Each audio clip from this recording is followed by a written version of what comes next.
Jane Eyre by Charlotte Bronte, Chapter 20.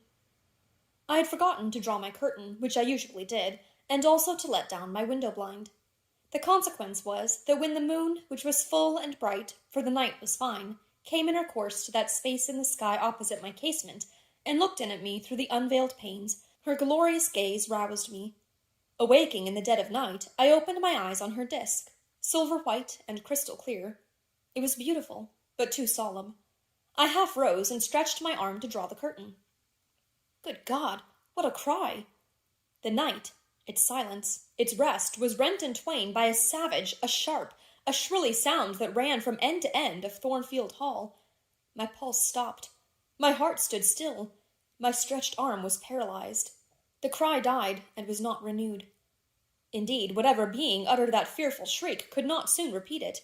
Not the widest-winged condor on the Andes could, twice in succession, send out such a yell from the cloud shrouding his eyrie. The thing delivering such utterance must rest ere it could repeat the effort. It came out of the third story, for it passed overhead. And overhead, yes, in the room just above my chamber ceiling, I now heard a struggle. A deadly one it seemed from the noise, and a half-smothered voice shouted, "Help! Help! Help!" 3 times rapidly.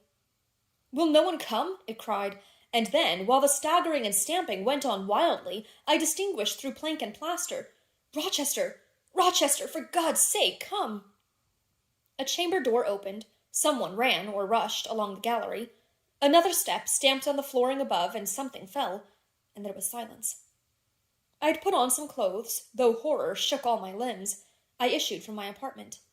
The sleepers were all aroused. Ejaculations, terrified murmurs sounded in every room. Door after door unclosed. One looked out, and another looked out. The gallery filled. Gentlemen and ladies alike had quitted their beds, and, "Oh, what is it? Who is hurt? What has happened? Fetch a light. Is it fire? Are there robbers? Where shall we run?" was demanded confusedly on all hands. But for the moonlight, they would have been in complete darkness. They ran to and fro. They crowded together. Some sobbed, some stumbled. The confusion was inextricable. "Where the devil is Rochester?" cried Colonel Dent. "I cannot find him in his bed." "Here, here," was shouted in return. "Be composed, all of you. I'm coming." And the door at the end of the gallery opened, and Mr. Rochester advanced with a candle. He had just descended from the upper story. One of the ladies ran to him directly. She seized his arm. It was Miss Ingram. "What awful event has taken place?" said she. "Speak! Let us know the worst at once." "But don't pull me down or strangle me," he replied, for the Misses Eshton were clinging about him now, and the 2 dowagers, in vast white wrappers, were bearing down on him like ships in full sail. All's right," he cried. "It's a mere rehearsal of Much Ado About Nothing. Ladies, keep off, or I shall wax dangerous." And dangerous he looked. His black eyes darted sparks. Calming himself by an effort, he added, "A servant has had the nightmare, that is all. She's an excitable, nervous person.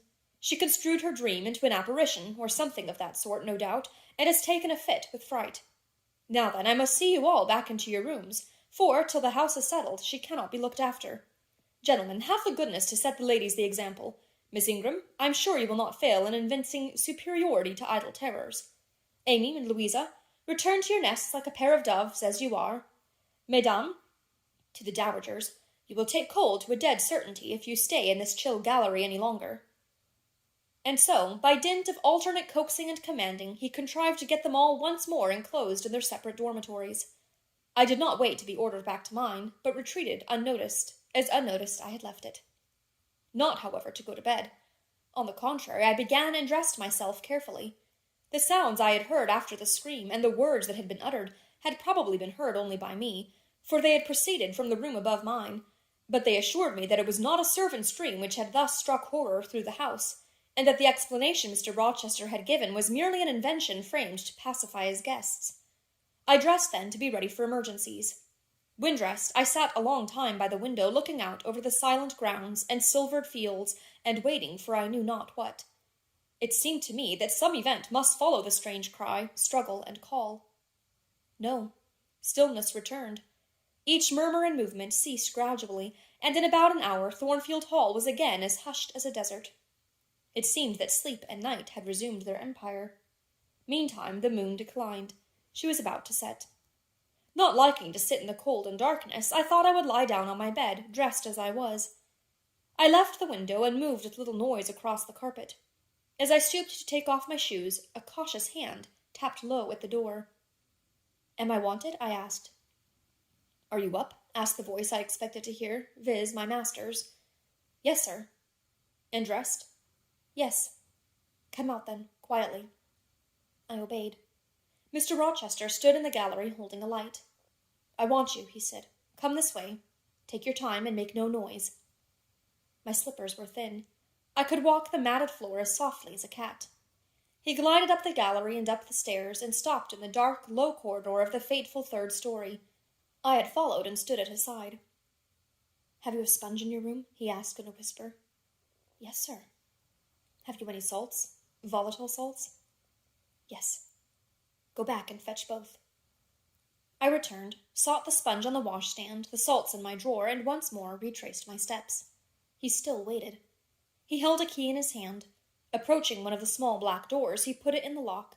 He paused and addressed me again. "You don't turn sick at the sight of blood?" "I think I shall not. I have never been tried yet." I felt a thrill while I answered him, but no coldness and no faintness. "Just give me your hand," he said. "It will not do to risk a fainting fit." I put my fingers into his. "Warm and steady," was his remark. He turned the key and opened the door. I saw a room I remembered to have seen before, the day Mrs. Fairfax showed me over the house. It was hung with tapestry, but the tapestry was now looped up in one part, and there was a door apparent, which had then been concealed. This door was open. A light shone out of the room within. I heard thence a snarling, snatching sound, almost like a dog quarrelling. Mr. Rochester, putting down his candle, said to me, "Wait a minute," and he went forward to the inner apartment. A shout of laughter greeted his entrance, noisy at first, and terminating in Grace Poole's own goblin, "Ha ha!" She, then, was there. He made some sort of arrangement without speaking, though I heard a low voice address him. He came out and closed the door behind him. "Here, Jane," he said, and I walked round to the other side of a large bed, which, with its drawn curtains, concealed a considerable portion of the chamber. An easy-chair was near the bedhead. A man sat in it, dressed with the exception of his coat. He was still, his head leant back, his eyes were closed. Mr. Rochester held the candle over him. I recognized in his pale and seemingly lifeless face the stranger, Mason. I saw, too, that his linen on one side and one arm was almost soaked in blood. "Hold the candle," said Mr. Rochester, and I took it. He fetched a basin of water from the washstand. "Hold that," said he. I obeyed. He took the sponge, dipped it in, and moistened the corpse-like face. He asked for my smelling bottle and applied it to the nostrils. Mr. Mason shortly unclosed his eyes. He groaned. Mr. Rochester opened the shirt of the wounded man, whose arm and shoulder were bandaged. He sponged away blood, trickling fast down. "Is there immediate danger?" murmured Mr. Mason. "Pooh, no, a mere scratch. Don't be so overcome, man. Bear up. I'll fetch a surgeon for you now, myself. You'll be able to be removed by morning, I hope. Jane," he continued. "Sir?" "I shall have to leave you in this room with this gentleman for an hour, or perhaps 2 hours. You will sponge the blood as I do when it returns. If he feels faint, you will put the glass of water on that stand to his lips, and your salts to his nose. You will not speak to him on any pretext, and, Richard, it will be at the peril of your life if you speak to her. Open your lips, agitate yourself, and I'll not answer for the consequences." Again the poor man groaned. He looked as if he dared not move. Fear, either of death or of something else, appeared almost to paralyze him.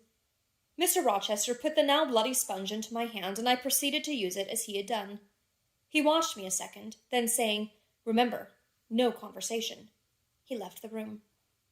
I experienced a strange feeling as the key grated in the lock, and the sound of his retreating step ceased to be heard. Here then I was in the third story, fastened into one of its mystic cells. Night around me, a pale and bloody spectacle under my eyes and hands, a murderess hardly separated from me by a single door. Yes, that was appalling. The rest I could bear, but I shuddered at the thought of Grace Poole bursting out upon me. I must keep to my post, however. I must watch this ghastly countenance. These blue, still lips forbidden to unclose. These eyes now shut, now opening, now wandering through the room, now fixing on me, and ever glazed with the dullness of horror. I must dip my hand again and again in the basin of blood and water, and wipe away the trickling gore. I must see the light of the unsnuffed candle wane on my employment, the shadows darken on the wrought antique tapestry round me, and grow black under the hangings of the vast old bed, and quiver strangely over the doors of a great cabinet opposite, whose front, divided into 12 panels, bore in grim design the heads of the 12 apostles, each enclosed in its separate panel as in a frame, while above them at the top rose an ebon crucifix and a dying Christ.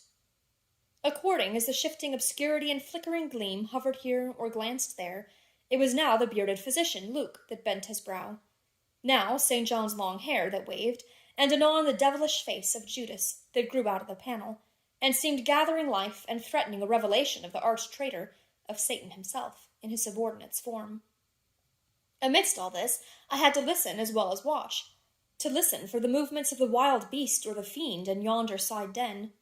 But since Mr. Rochester's visit it seemed spellbound. All the night I heard but 3 sounds at 3 long intervals: a step creak, a momentary renewal of the snarling canine noise, and a deep human groan. Then my own thoughts worried me. What crime was this that lived incarnate in this sequestered mansion, and could neither be expelled nor subdued by the owner? What mystery that broke out now in fire and now in blood at the deadest hours of night? What creature was it that, masked in an ordinary woman's face and shape, uttered the voice, now of a mocking demon, and anon of a carrion-seeking bird of prey? And this man I bent over, this commonplace, quiet stranger, how had he become involved in the web of horror, and why had the fury flown at him? What made him seek this quarter of the house at an untimely season, when he should have been asleep in bed? I had heard Mr. Rochester assign him an apartment below. What brought him here? And why now was he so tame under the violence or treachery done him? Why did he so quietly submit to the concealment Mr. Rochester enforced? Why did Mr. Rochester enforce this concealment? His guest had been outraged, his own life on a former occasion had been hideously plotted against, and both attempts he smothered in secrecy, and sank in oblivion. Lastly, I saw Mr. Mason was submissive to Mr. Rochester, that the impetuous will of the latter held complete sway over the inertness of the former. The few words which had passed between them assured me of this. It was evident that in their former intercourse, the passive disposition of the one had been habitually influenced by the active energy of the other. Whence, then, had arisen Mr. Rochester's dismay when he heard of Mr. Mason's arrival? Why had the mere name of this unresisting individual, whom his word now sufficed to control like a child, fallen on him a few hours since, as a thunderbolt might fall on an oak? Oh, I could not forget his look and his paleness when he whispered, "Jane, I've got a blow. I've got a blow, Jane." I could not forget how the arm had trembled which he rested on my shoulder, and it was no light matter which could thus bow the resolute spirit and thrill the vigorous frame of Fairfax Rochester. "When will he come? When will he come?" I cried inwardly, as the night lingered and lingered, as my bleeding patient drooped, moaned, sickened. And neither day nor aid arrived. I had again and again held the water to Mason's white lips, again and again offered him the stimulating salts. My efforts seemed ineffectual. Either bodily or mental suffering, or loss of blood, or all 3 combined, were fast prostrating his strength. He moaned so, and looked so weak, wild and lost, I feared he was dying, and I might not even speak to him. The candle, wasted at last, went out. As it expired, I perceived streaks of grey light edging the window curtains. Dawn was then approaching. Presently I heard Pilot bark far below, out of his distant kennel in the courtyard. Hope revived. Nor was it unwarranted. In 5 minutes more, the grating key, the yielding lock, warned me my watch was relieved. It could not have lasted more than 2 hours. Many a week has seemed shorter. Mr. Rochester entered, and with him the surgeon he had been to fetch. "Now, Carter, be on the alert," he said to this last. "I give you but half an hour for dressing the wound, fastening the bandages, getting the patient downstairs, and all." "But is he fit to move, sir?" "No doubt of it. It is nothing serious. He is nervous. His spirits must be kept up. Come, set to work." Mr. Rochester drew back the thick curtain, drew up the Holland blind, let in all the daylight he could, and I was surprised and cheered to see how far dawn was advanced, what rosy streaks were beginning to brighten the east. Then he approached Mason, whom the surgeon was already handling. "Now, my good fellow, how are you?" he asked. She's done for me, I fear, was the faint reply. Not a whit. Courage. This day fortnight you'll hardly be a pin the worse of it. You've lost a little blood, that's all. Carter, assure him there's no danger. I can do that conscientiously, said Carter, who had now undone the bandages. Only I wish I could have got here sooner. He would not have bled so much. But how is this? The flesh on the shoulder is torn as well as cut. This wound was not done with a knife. There have been teeth here. She bit me, he murmured. She worried me like a tigress when Rochester got the knife from her. You should not have yielded. You should have grappled with her at once, said Mr. Rochester. But under such circumstances, what could one do? Returned Mason. Oh, it was frightful, he added, shuddering, and I did not expect it. She looked so quiet at first. I warned you, was his friend's answer. I said, be on your guard when you go near her. Besides, you might have waited till tomorrow and had me with you. It was mere folly to attempt the interview tonight, and alone. I thought I could have done some good. You thought. Yes, it makes me impatient to hear you. But, however, you have suffered, and are likely to suffer enough for not taking my advice, so I'll say no more. Carter, hurry. Hurry, the sun will soon rise, and I must have him off. Directly, sir. The shoulder is just bandaged. I must look to this other wound in the arm. She has had her teeth here too, I think. She sucked the blood. She said she'd drain my heart, said Mason. I saw Mr. Rochester shudder. A singularly marked expression of disgust, horror, hatred warped his countenance almost to distortion, but he only said, Come, be silent, Richard, and never mind her gibberish. Don't repeat it. I wish I could forget it, was the answer. You will when you are out of the country. When you get back to Spanish Town, you may think of her as dead and buried, or rather you need not think of her at all. Impossible to forget this night.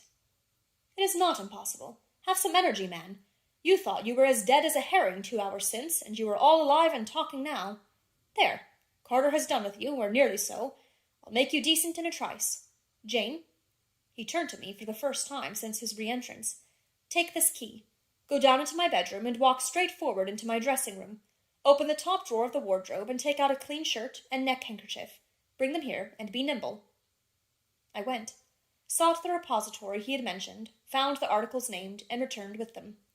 Now, said he, go to the other side of the bed while I order his toilet, but don't leave the room. You may be wanted again. I retired as directed. Was anybody stirring below when you went down, Jane? Inquired Mr. Rochester presently. No, sir. All was very still. We shall get you off cannily, Dick, and it will be better, both for your sake and for that of the poor creature in yonder. I have striven long to avoid exposure, and I should not like it to come at last.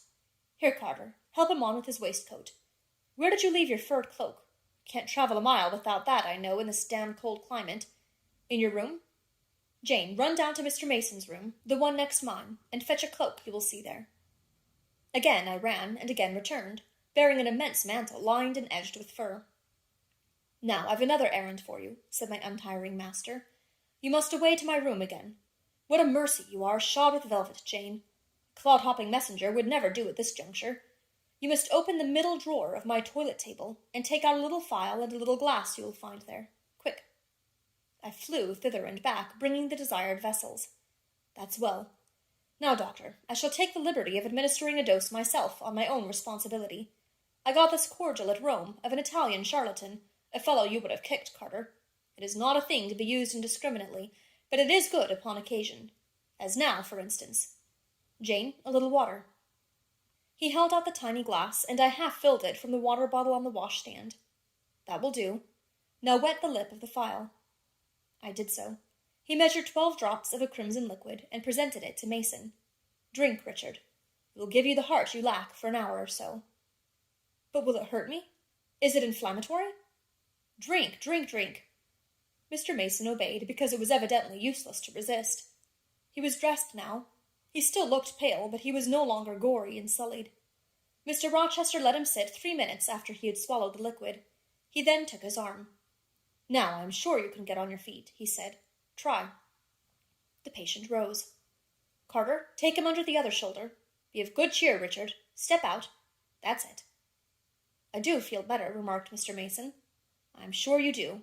Now, Jane, trip on before us away to the back stairs. Unbolt the side passage door and tell the driver of the post-chaise you will see in the yard, or just outside, for I told him not to drive his rattling wheels over the pavement, to be ready. We are coming. And Jane, if anyone is about, come to the foot of the stairs and hem." It was by this time 5:30, and the sun was on the point of rising, but I found the kitchen still dark and silent. The side passage door was fastened. I opened it with as little noise as possible. All the yard was quiet, but the gate stood wide open, and there was a post-chaise, with horses ready harnessed, and drivers seated on the box stationed outside. I approached him and said the gentlemen were coming. He nodded. Then I looked carefully round and listened. The stillness of early morning slumbered everywhere. The curtains were yet drawn over the servants' chamber windows. Little birds were just twittering in the blossom-blanched orchard trees, whose boughs dropped like white garlands over the wall enclosing one side of the yard. The carriage horses stamped from time to time in their closed stables. All else was still. The gentlemen now appeared. Mason, supported by Mr. Rochester and the surgeon, seemed to walk with tolerable ease. They assisted him into the chaise. Carter followed. "Take care of him," said Mr. Rochester to the latter, "and keep him at your house till he is quite well. I shall ride over in a day or two to see how he gets on. Richard, how is it with you?" "The fresh air revives me, Fairfax." "Leave the window open on his side, Carter. There is no wind. Good-bye, Dick." "Fairfax." "Well, what is it?"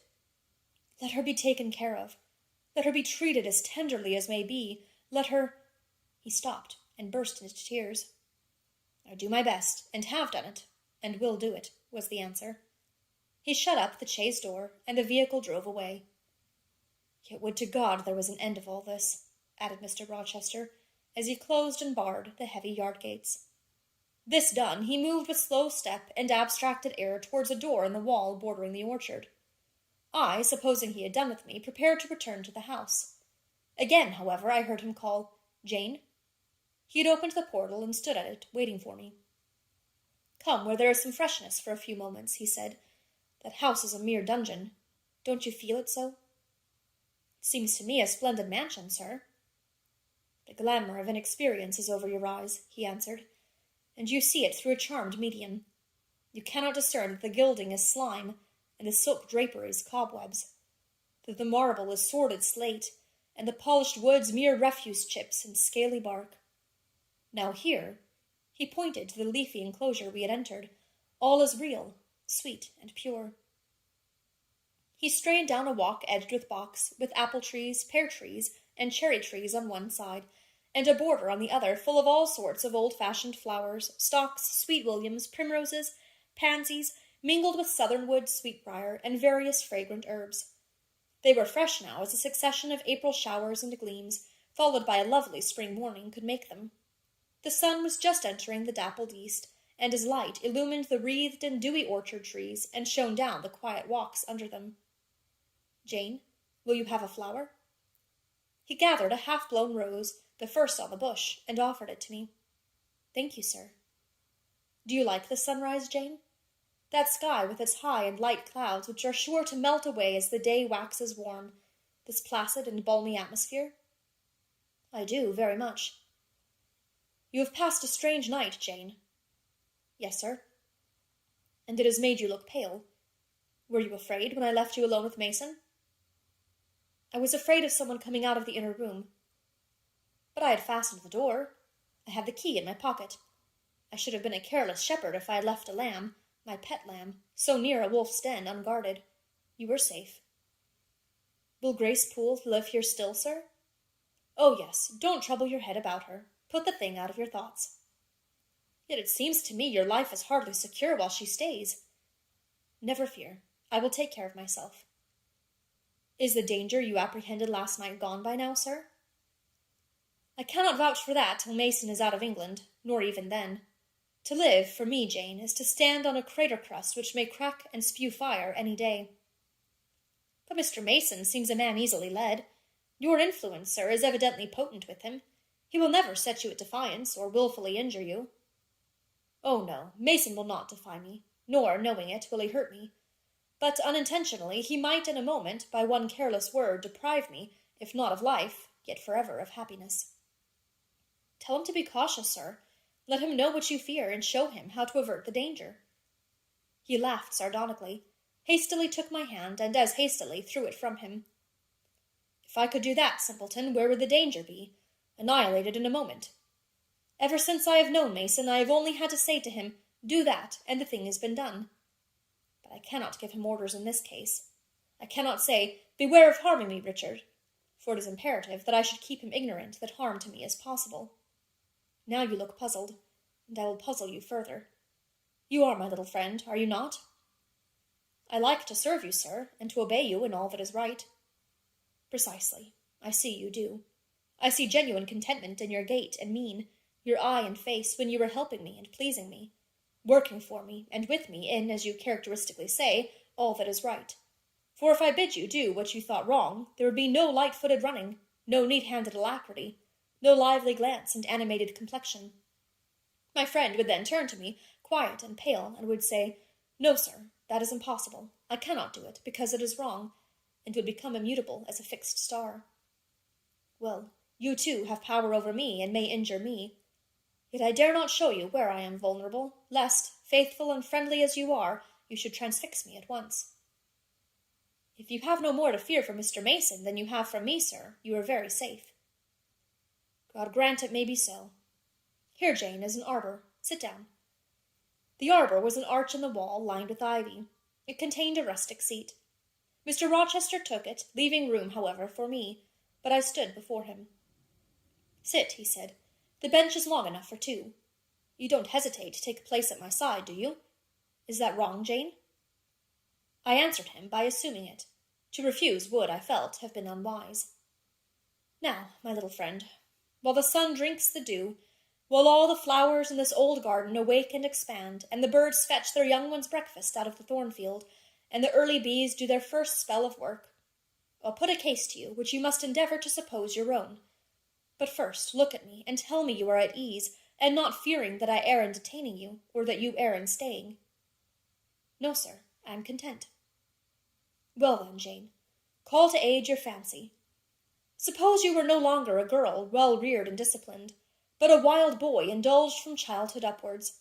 Imagine yourself in a remote foreign land. Conceive that you there commit a capital error, no matter of what nature or from what motives, but one whose consequences must follow you through life and taint all your existence. Mind, I don't say a crime. I am not speaking of shedding of blood, or any other guilty act, which might make the perpetrator amenable to the law. My word is error. The results of what you have done become in time to you utterly insupportable. You take measures to obtain relief, unusual measures, but neither unlawful nor culpable. Still, you are miserable, for hope has quitted you on the very confines of life. Your sun at noon darkens in an eclipse, which you feel will not leave it till the time of setting. Bitter and base associations have become the sole food of your memory.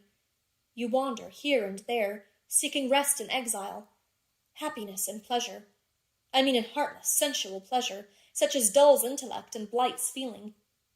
Heart-weary and soul-withered, you come home after years of voluntary banishment. You make a new acquaintance. How or where, no matter. You find in the stranger much of the good and bright qualities which you have sought for 20 years, and never before encountered, and they are all fresh, healthy, without soil and without taint. Such society revives, regenerates. You feel better days come back, higher wishes, purer feelings. You desire to recommence your life, and to spend what remains to you of days in a way more worthy of an immortal being. To attain this end, are you justified in overleaping an obstacle of custom, a mere conventional impediment which neither your conscience sanctifies nor your judgment approves? He paused for an answer, and what was I to say? Oh, for some good spirit to suggest a judicious and satisfactory response. Vain aspiration. The west wind whispered in the ivy round me, but no gentle Ariel borrowed its breath as a medium of speech. The birds sang in the tree-tops, but their song, however sweet, was inarticulate. Again Mr. Rochester propounded his query. Is the wandering and sinful, but now rest-seeking and repentant man justified in daring the world's opinion, in order to attach to him forever this gentle, gracious, genial stranger, thereby securing his own peace of mind and regeneration of life? Sir, I answered, a wanderer's repose or a sinner's reformation should never depend on a fellow creature. Men and women die. Philosophers falter in wisdom, and Christians in goodness. If anyone you know has suffered and erred, let him look higher than his equals for strength to amend and solace to heal. But the instrument, the instrument. God, who does the work, ordains the instrument. I have myself, I tell it you without parable, been a worldly, dissipated, restless man, and I believe I have found the instrument for my cure in— He paused. The birds went on caroling, the leaves lightly rustling. I almost wondered they did not check their songs and whispers to catch the suspended revelation, but they would have had to wait many minutes, so long was the silence protracted. At last I looked up at the tardy speaker. He was looking eagerly at me. "Little friend," said he, in quite a changed tone, while his face changed too, losing all its softness and gravity and becoming harsh and sarcastic. "You have noticed my tender penchant for Miss Ingram. Don't you think if I married her she would regenerate me with a vengeance?" He got up instantly, went quite to the other end of the walk, and when he came back he was humming a tune. "Jane, Jane," said he, stopping before me, "you are quite pale with your vigils. Don't you curse me for disturbing your rest?" "Curse you? No, sir." "Shake hands in confirmation of the word. What cold fingers! They were warmer last night when I touched them at the door of the mysterious chamber. Jane, when will you watch with me again?" "Whenever I can be useful, sir." "For instance, the night before I am married. I am sure I shall not be able to sleep. Will you promise to sit up with me to bear me company? To you I can talk of my lovely one, for now you have seen her and know her."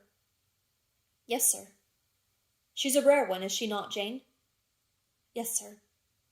"A strapper, a real strapper, Jane. Big, brown, and buxom, with hair just such as the ladies of Carthage must have had. Bless me, there's Denton Lynn in the stables. Go in by the shrubbery, through that wicket." As I went one way, he went another, and I heard him in the yard saying cheerfully, "Mason got the start of you all this morning. He was gone before sunrise. I rose at 4 to see him off."